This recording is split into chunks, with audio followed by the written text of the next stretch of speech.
नमस्कार, मैं हूं सोनू और आप देख रहे हैं मीडिया दर्शन। अभी मैं मौजूद हूं जिला मुख्यालय के जिला कार्यालय के पार्क में और मैं बता दूं कि यहां तमाम जिले से लोग अपनी समस्या लेकर यहां पर जिला मुख्यालय आते हैं और यहां पर डीएम कार्यालय पहुंचकर मिलते हैं और उनसे बात करते हैं और अपनी जो भी शिकायत रहता है उनसे बताते हैं। और यहाँ पे एनएचआई में इन लोगों का जो जमीन है, जो जगह है, चला गया है और तमाम गांव के लोग हैं, 4-5 गांव के लोग हैं और यहाँ पर पहुंचे हुए हैं और इन लोगों का क्या शिकायत है मैं वही जानने का प्रयास करूंगा। सबसे पहले बताइए क्या नाम है आपका? जी, मेरा नाम चंदन सिंह है। मैं भेड़िया गांव का निवासी हूं और मेरी जमीन जो है वो सूरा मौजा में स्थित है। और जो नई परियोजना पास हुई है भारतमाला परियोजना NH 119A, उसके तहत जो जमीन एक्वायर की जा रही है उसमें मेरी जमीन जा रही है। कितनी जमीन आपकी जा रही है? मेरी जमीन लगभग 2 बीघे के करीब जा रही है मेरी जमीन। तो क्या समस्या है, यहाँ क्यों आ रहे हैं? जिला मुख्यालय पर, जिला कार्यालय आ रहे हैं, यहाँ पर डीएम साहब के पास आप आ रहे हैं, लगातार बोल रहे हैं कि महीनों दिन से हम लोग आ रहे हैं और हमारी सुनवाई नहीं की जा रही है। क्या मामला है? जी, पूरा मामला ये है कि जो नई परियोजना पास हुई है, भारतमाला परियोजना पास हुई है, ठीक है, एक उसका जिसका नाम है NH 119A, उसके तहत हमारी जमीन एक्वायर करी जाने की मतलब बात चल रही है। उसी संबंध में हम लोग डीएम साहब से भी मिल चुके हैं और भी डीएलओ साहब से मिल चुके हैं और हम अपनी बात उनके 2-3 बार रख चुके हैं। अपनी बात यही है कि हमारी जमीन को वहाँ पे जो गैजेट हुआ उसमें उन्होंने कृषि में दिखाया, कैटेगराइज किया हुआ है। मतलब कृषि में कैटेगराइज कर दिया गया है। और जो आपका वो जमीन है जो शहर के अटैचमेंट है? जी, वो बिल्कुल पेरिफेरल एरिया में आता है, बिल्कुल टाउन के नजदीक वो जमीन है और उस जमीन की जो एक्चुअल वैल्यूएशन है वो बहुत ज्यादा है। अभी जो कृषि में रेट है वहाँ पे, जो सरकारी रेट है वो लगभग 20,000 रुपए के करीब है, समथिंग 20,000 समथिंग है। लेकिन जो एक्चुअल रेट है वहाँ पे वो तकरीबन 10 लाख रुपए डिसमिल के रेट है। तो उसमें एक बहुत बड़ा अंतर है, ठीक है। और अभी तक कि विभाग से किसी भी बड़े अफसर ने स्थल का निरीक्षण नहीं किया। जमीन का वास्तविक रूप काफी बदल चुका है। आज की डेट में वहां पे फैक्ट्रीज भी हैं, स्कूल भी हैं, कॉलेजेस भी हैं, सॉफ्ट कोक के फैक्ट्रीज भी हैं। तो इन सब चीजों के बावजूद सरकार ने उसको कैटेगराइज एग्रीकल्चर में किया है। तो हमारा सरकार से यही निवेदन है कि सरकार के ऑफिसर्स वहां पे जाके एक बार स्थल का निरीक्षण करें, उसके बाद जमीन का फैसला ले कि जमीन को क्या कैटेगराइज किया जाए। इस तरह से तो सरकार सिर्फ बैठे बैठे अपने कमरों में बैठ के फैसला ले रही है, हमारी बात कोई सुन नहीं रहा। हम लोग इसीलिए मजबूर हैं यहाँ पे आके आज बैठे हुए हैं। तो हम ये कहना चाहते हैं कि अगर इस तरह से कार्रवाई होगी तो कोई भी किसान, एक भी किसान अपनी जमीन देने के लिए तैयार नहीं है। बहुत सारे किसान इस हद, मतलब किसी भी हद तक, अगर सरकार जबरदस्ती करने लगे तो हम भी किसी भी हद तक जाने के लिए तैयार हैं। फिर हम भी किसी भी हद तक जाएंगे। बहुत सारे किसान की तो जीविका उसी के ऊपर निर्भर है। बहुत सारे किसान ऐसे भी हैं जिनकी जमीन पहले ही रेलवे एक्वायर कर चुका है, उनके पास तो पहले से ही बहुत सी थोड़ी सी जमीन बची है, वो उसी में किसी तरह अपना गुजर बसर कर रहे हैं और इसके बाद फिर से सरकार उनसे जमीन ले रही है और वो भी इस रेट पे, वो क्या कर पाएंगे? बहुत बड़ी मुद्दा है और मुद्दा इसलिए मैं कह रहा हूँ कि किसान जो होते हैं देश के मतलब अन्नदाता कहे जाते हैं और बहुत से ऐसे किसान यहाँ पर हैं जो गरीब गुरबा हैं।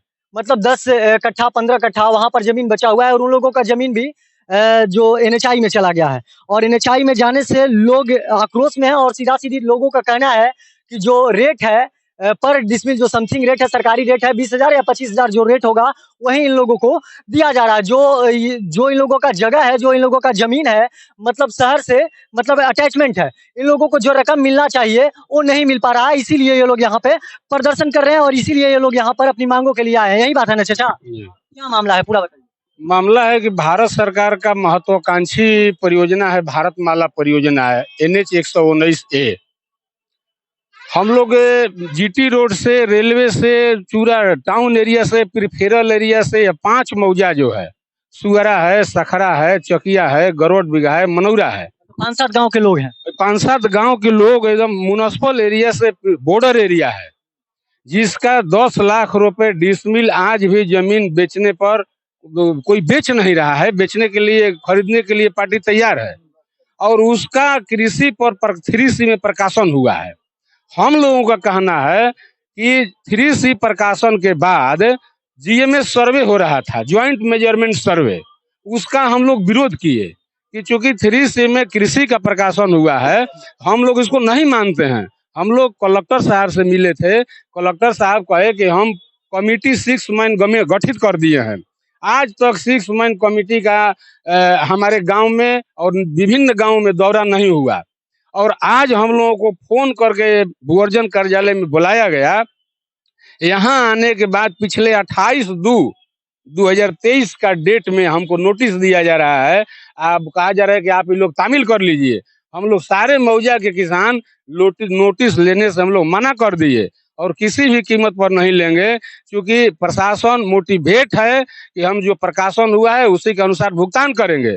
हम लोगों का कहना है कि जब कमेटी बना है तो कमेटी के लोग और डीएम साहब स्वयं चलें या अपने निर्देशन में डीएलओ साहब को, एडीएम साहब को, उप विकास आयुक्त को, सिविल एसडीओ को, भूअर्जन पदाधिकारी को, डीसीएलआर जो कमेटी बना है उसका एक दौरा हो किसानों के साथ और देखें कि हमारा जीविका इसी भूमि पर निर्भर है।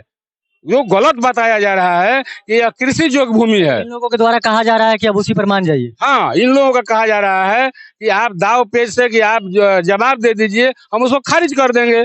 हम लोग किसी कीमत पर, अगर प्रशासन का यही रवैया रहा तो बहुत बड़ा टकराव की स्थिति उत्पन्न होगी और उसे भारत सरकार और बिहार सरकार दोनों के खिलाफ हम किसान मरने मिटने के लिए तैयार रहेंगे। सही बात है भैया।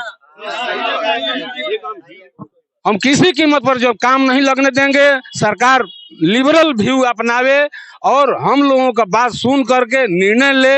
हमारे बात में अगर गलती हो, दम नहीं है तो हमको बताया जाए, हम साक्ष्य देंगे और उसको हम तैयार हैं। सीधा सीधी तौर पे इन्होंने यहाँ के जिला प्रशासन को अल्टीमेटम दिया है, केंद्र सरकार को भी अल्टीमेटम दे दिया और बिहार सरकार को भी। इनका कहना है कि सरकार वहां पर जाए, जाकर स्थल को निरीक्षण करे और जो उचित मुआवजा हो वह देने का कृपा प्रदान किया जाए। मगर देख सकते हैं कि किस तरह से जो यहाँ पे बहुत तमाम ऐसे कमजोर वर्ग के किसान हैं जो 10 कट्ठा, 15 कट्ठा, 1 बीघा, 2 बीघा जमीन इन लोगों का वहां है, वहीं पर है और उसी से जीविका इन लोगों को चलता है। अब देखना यह होगा कि क्या जिला प्रशासन इस पर क्या संज्ञान लेता है या दबाव पेच में इन लोगों का जो जमीन है सरकार ले लेती है और एनएचआई का निर्माण इन लोगों के जमीन पे कराया जाता है या नहीं किया जाता है। तब तक के लिए बने रहिए आप मीडिया दर्शन के साथ। मैं सोनू कुमार, धन्यवाद।